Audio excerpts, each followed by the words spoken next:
I'm Dr. Salil Khandwala, and I'm the medical director at Advanced Urogynecology of Michigan. We have several educational seminars, and these are all on our website, www.augm.org, and you'll see that under the Educational Seminars tab.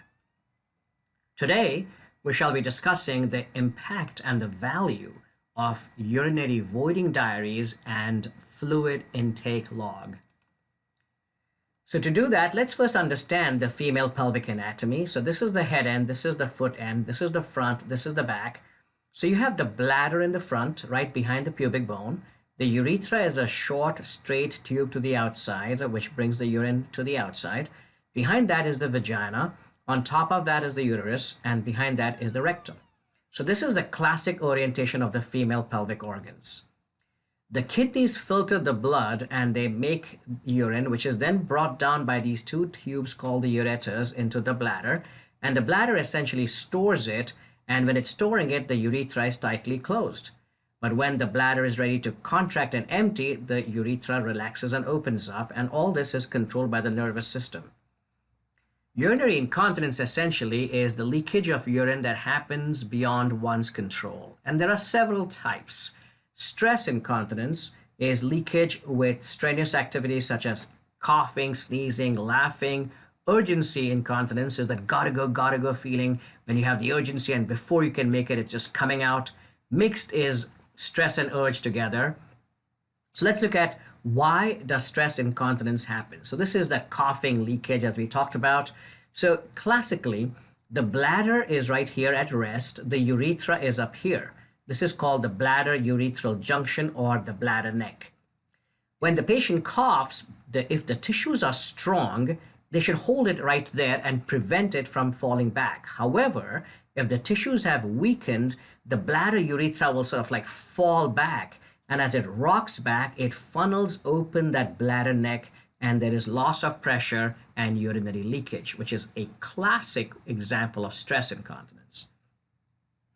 The gotta go or the urgency leakage is something which happens when there is this feeling of intense desire to empty and the bladder just empties. So here this is clearly seen in a child naturally and physiologically. So in a baby, as the bladder is getting filled up by these ureters, there's a sensation signal that goes back and says, hey, I gotta go.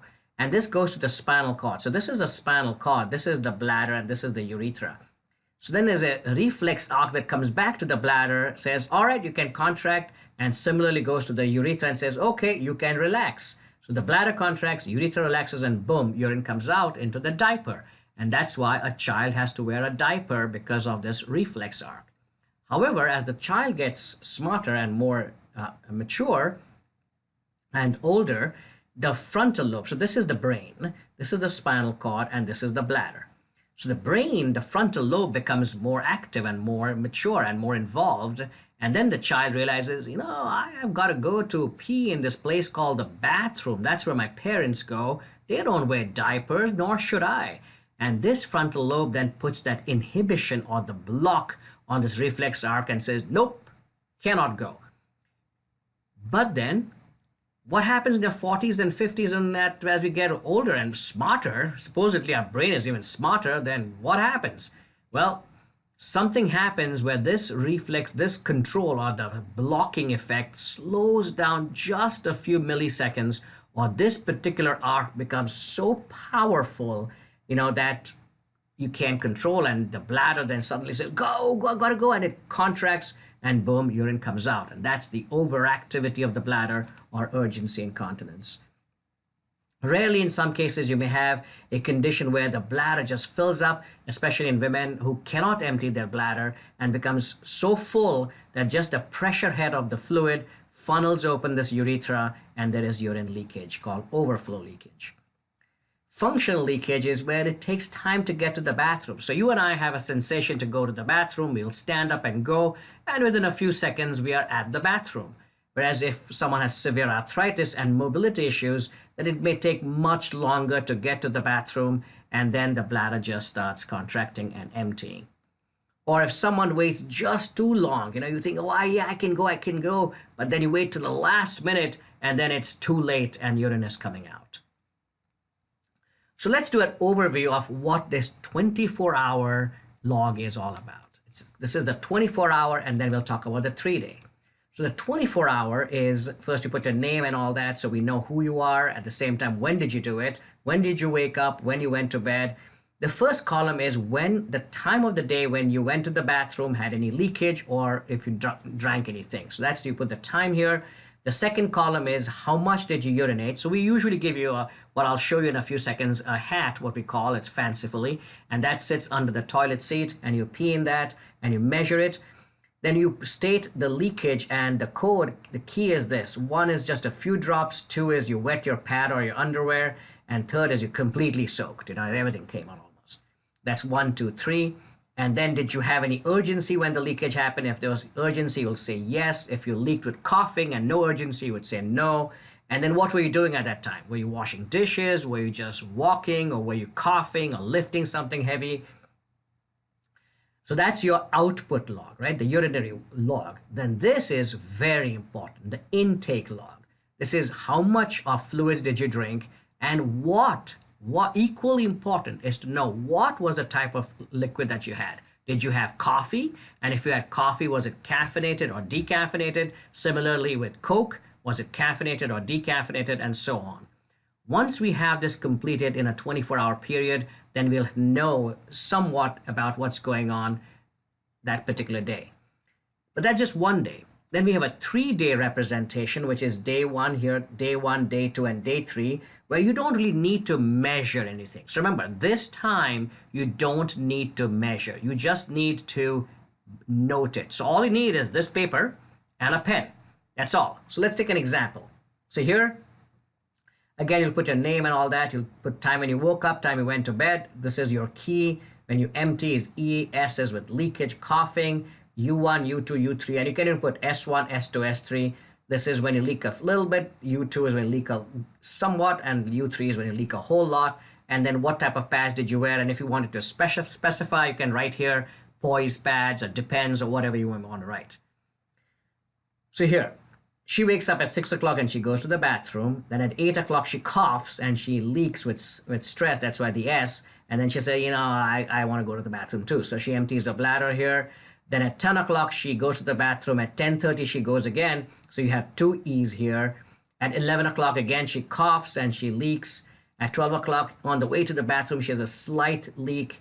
At 1 o'clock she empties her bladder, but then she sneezes and she leaks. So this clearly tells you till now that it's stress incontinence. Here also stress incontinence, but here then she has an urgency and then she leaks quite a bit. So moderately, and here quite a bit, and then she's emptying. So you can see that this is a picture of mixed incontinence, stress and urgency incontinence. From midnight to 6 a.m., you don't need to put hourly here. You can just put number of times because you're essentially asleep. And you put here she goes 2 times at number of leaks from midnight to, so this is at night leakage and she did not have any. And during the entire day she wore 3 pads, and you can state what type of pads. So this gives us a good 3-day representation of what happens in your typical day-to-day life. The 1 day is a little bit more detailed. This is in form of day-to-day representation. Why do we do this? Why do we insist on our patients keeping urinary voiding diaries and the intake log? 65% of patients with known and bothersome urine leakage do not return to their specialist doctor after 1 visit. I mean, just think about it. 65% of the women who are bothered by the leakage don't go to their specialty, not like a primary care doctor, the specialist, someone like me, after 1 visit, and they're still bothered by it. You wonder why? What's wrong with them? Well, that's not wrong with them. There are many reasons. One main thing is because the diagnosis that we made was wrong and simply based upon history. In other words, she came to see me. I sat across the table from her and asked her, so what's going on? And based upon her talking to me, I said, all right, well, let's put you on this treatment. She takes it, doesn't notice any improvement, and then she's thinking at home and saying, you know what? My first doctor gave me this medication. This specialist doctors gave me the similar medication. And all I have is dryness of mouth. It's really not working. What's the point? Why go back? Forget it. Just let me keep wearing pads. Because is leakage history reliable? And many a times it is not. When I'm sitting, I will feel urine leaking out. So you say, oh, urine leaking out sitting. I mean, that means she has got urgency leakage. But when we actually do the diagnosis, it turns out to be just discharge. It's not urine leakage. So here you give them a treatment and it's not working. Well, it's not working because it's got nothing to do with the bladder. When I'm running, my pad is soaked. That's all right. Running, that means it's got to be stress incontinence. She's running, that's put a lot of effort and pressure on the bladder. She has stress incontinence. That's your history diagnosis. But when we do have the true diagnosis, it's sweating. There is no urine coming out. So that's why it's important that we understand what is going on. And for that, it is so important to keep this log. It helps understand the impact of leakage on the patient's daily life. Because remember this. Now, this is very important to also know. I mean, so many times it happens, right? You come to the doctor's office, you have a migraine headache. When you make the appointment and come to see the doctor, the headache is gone. And now both you and the doctor are wondering, okay, now what do we do, Or on the other hand, you come to the doctor's office and your blood pressure is sky high. And the medical assistant says, what's wrong today? Your blood pressure is sky high, ma'am. Did you take your medication? And you say, what are you talking about? I don't even have high blood pressure. And now your anxiety goes up even more. So in a doctor's office, your blood pressure may be high, but at home, your blood pressure is totally normal. And that's what we call the white coat hypertension, just because of seeing the doctor. So a lot of things that happen in the doctor's office may not be a true representation of what happens in your day-to-day life. And that is why it is so important to keep these logs, because we may examine you, we may do some testing that may not really have the same meaning or have the same value and significance as what your complaints are. So to better understand your history and your complaints, this really, really helps. So it correlates the fluid intake and urine production. So when do you drink, how much you're drinking, and how much is the urine coming out? That'll help us correlate that. And when does the urine leakage happen? In the morning, in the afternoon, at night, after you took a fluid pill, or after a long gap in urination, or what's going on? Most importantly, this has already begun your treatment. The first line of management is monitoring fluids. So the fluid intake is measuring the amount of fluids consumed in a 24-hour period, so 8 a.m. to 8 a.m. the next day. Also note the type of fluids that you take, as I mentioned. What is important is how much fluids are you consuming versus what's the normal, how much fluids are you consuming at a particular time, and the relationship with when the leakage happens. So let's look at some normal numbers. So the normal fluid intake should be in a proper day. I'm not talking about a hot day in Phoenix. A proper day, it would be about 60 ounces of fluid, because remember, a lot of fluid we get in our food.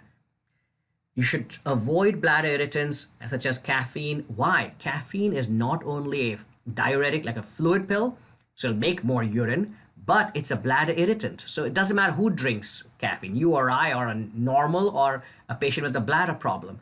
We'll be going to the bathroom much more than usual. So irritants should be avoided, and decrease the amount of fluid intake in the evening, especially if someone's complaining of a nighttime problem. So let's take some examples. Let's see how this 24-hour intake impacts our management. So here you have a lady who basically comes and says, you know what, I gotta go to the bathroom a lot, and I'm concerned I leak when I cough, or I leak with urgency, and that's what's happening. So now you look at a 3-day diary, and all you see is, man, she's just emptying her bladder properly. I mean, she's not leaking. I don't know what she's talking about. I don't see any S's. I don't see any U's. So what's going on here? I don't see anything here. But when you look at her fluids, this is what it looks like. Well, she only drinks 38 ounces. So guess what she's doing? She's dehydrating herself. She's drinking less. So by drinking less, she will go less frequently to the bathroom, and she will leak much lesser. So she's created her own internal treatment mechanism of preventing urine leakage. So look, her volumes are not that big that she's putting out, but drinking far less than what she should be drinking.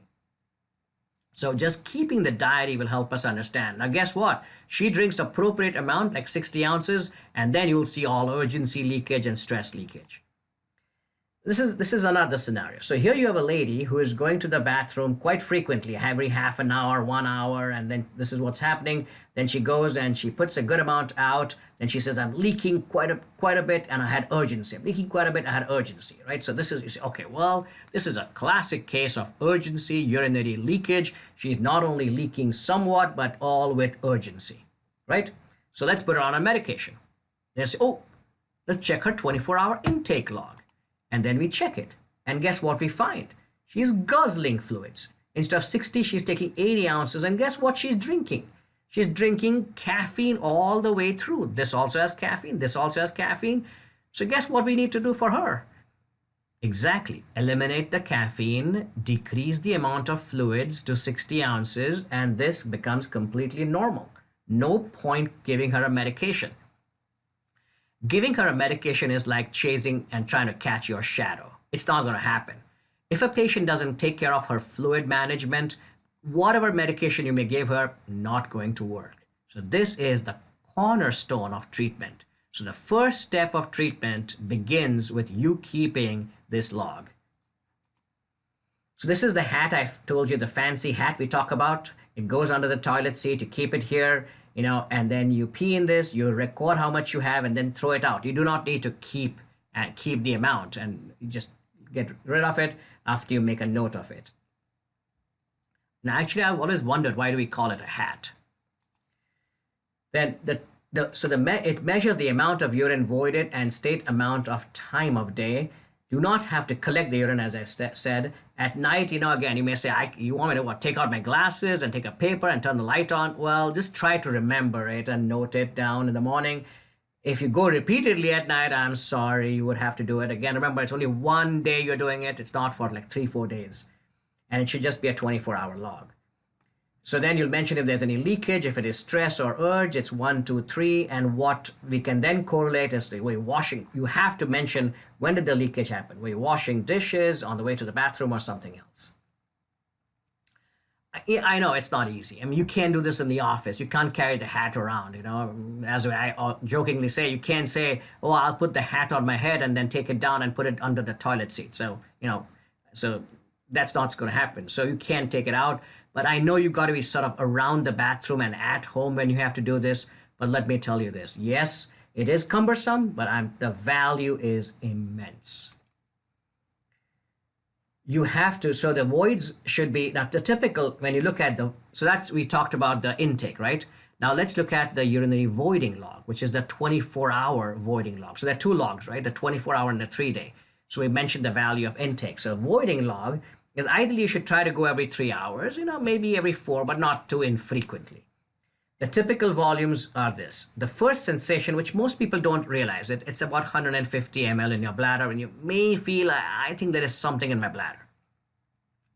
Fullness, that means you have a good desire to go to the bathroom. Not desperate desire, but a good desire, happens around 350 ml. And your maximum amount, which is a strong desire to go. So, man, I've got to go, but I can listen to what he's saying for a few minutes, but I have to go. And that's about 550 ml. So now let's take some examples about the importance of the 24-hour voiding log. So now here you have a lady who comes in, you get a 3-day diary, and it's all right, let's see what's going on. She's emptying her bladder. Now she has this U2, a lot of U2s, which is urgency leakage and urgency associated with medium leakage of urine. So medium leakage of urine. So you say, all right, this patient has urgency incontinence. That's my diagnosis. But now you get a 24-hour voiding diary. And guess what what you see here? You see that she's not only drinking less, but she's going very infrequently. She goes at 7 a.m., then she waits, and then goes at 1 p.m., then again 7 p.m. So that's very infrequent voiding on the 24-hour. And they tell her, you know what? You got to void more frequently. Got to go every 2 hours, and if she goes every 2 hours, avoids this coffee intake, and that's all you need to do. You really don't need any medication. You just need to go more frequently. And this happens in a lot of school teachers and nurses who do not have easy access to the bathroom. And sometimes it's understandable, but you know what? You have to take care of yourself. That's the bottom line. Let's look at a different 3-day log. Now here you can see, oh my God, man. Let's see how many, 1, 2, 3, 4, 5, 6, 7, 8, 9, 10, 11. The 11 E. So about 11 times she's going to the bathroom. She wakes up 2 times at night, 3 times at night, and she's telling you, I just can't get a good night's sleep. So you tell, man, this lady is going a lot. Now you want to see, what is she doing fluid wise? And say, you know what? She's really not drinking much. She's drinking some coffee, which could be something bad. As you can see, relationship of the coffee. Remember I told you? She drinks coffee and boom, boom, boom, boom. She goes to the bathroom. Here she drinks coffee and again, boom, boom, boom. So it's, you take the coffee out, maybe she won't go this much. But look at her volumes. Remember I told you the fullness sensation is 350? Look at her volumes, 75, 50, 25. I mean, it's like low volumes. So this patient has sensory urgency, but the bladder accommodation is lesser because of something called bladder pain syndrome. And I've discussed this in one of my other educational seminars. But it also partly could be this guy, got to get rid of it. You know what? Sometimes patients are negotiating with me. Can I have 1 cup here, 1 cup there? Well, it's up to you. You have to understand your body and understand that coffee, whoever drinks it, is a diuretic and a bladder irritant. So if you are willing to take this hit, that's your choice. But the most important thing is to correlate this. Putting you on a medication when you're taking this, well, that's not going to help that much. Taking care of this is going to be more structured and more meaningful. Bottom line, voiding diaries, the 24-hour and the 3-day and the intake log provides us insight in your day-to-day life. It helps us correlate between intake and bladder problem, and it has already started the first step of management, which is fluid control timed voiding. It also helps us assess the progress. So what we have our patients do is keep the log before, institute treatment, and then repeat the log, and you can yourself see, oh my God, this is a big improvement in what I was before. So remember, afterwards you may still have some leakage, but then when you compare it to what it was before, there could be dramatic improvement. Many times, remember, we may not be able to completely cure or eliminate urine leakage, but we can significantly improve it. And this voiding diary gives you some feedback and say, yeah, you know what? I used to leak 4 times. Now maybe I leak once every 3 days. That's not bad, and my leakage is much lesser. So that helps us correlate before and after. There's no complication, right? I mean, there's nothing bad that can happen by doing this thing, but it prevents us from putting the wrong treatment and helps the patient also understand her condition better.